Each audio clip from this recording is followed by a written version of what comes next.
welcome to part 2, y'all. So after the strict press, I transitioned right into the weighted narrow grip chin-up and just started with working sets. That said, I'm going lighter, so half of what I used last time, so instead of 20 pounds, I'm only using 10 pounds.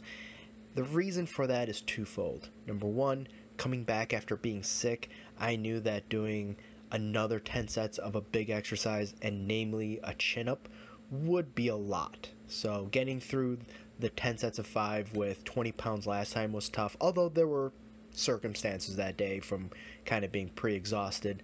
Today, coming back from being sick, I knew that was not going to be a good idea. So that's one reason. Number two is that if I had actually started the program with chin-ups, narrow grip chin-ups, I would have began with body weight only and then added 10 pounds for 10 sets of 4, and then at probably 15 pounds for the 10 sets of 3, and kind of use that as my floor plan.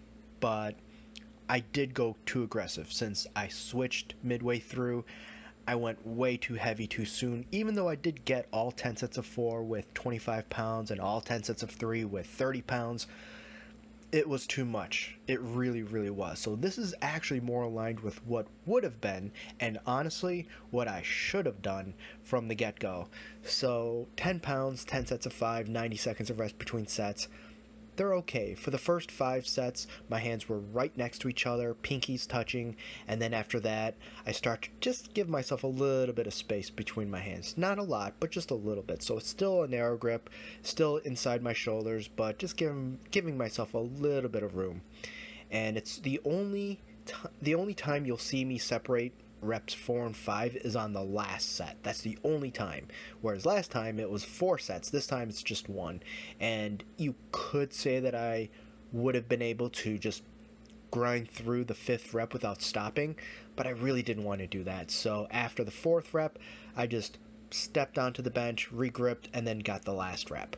For the accessory, I went to a barbell curl, a standing curl with my back against the wall, just for fun. It's not like I need it to be strict, and I didn't go heavy, but I did 5 sets of 10 with just the empty barbell, so 45 pounds, 60 seconds of rest between sets, and that was the workout. Alright y'all, adopt, don't chop.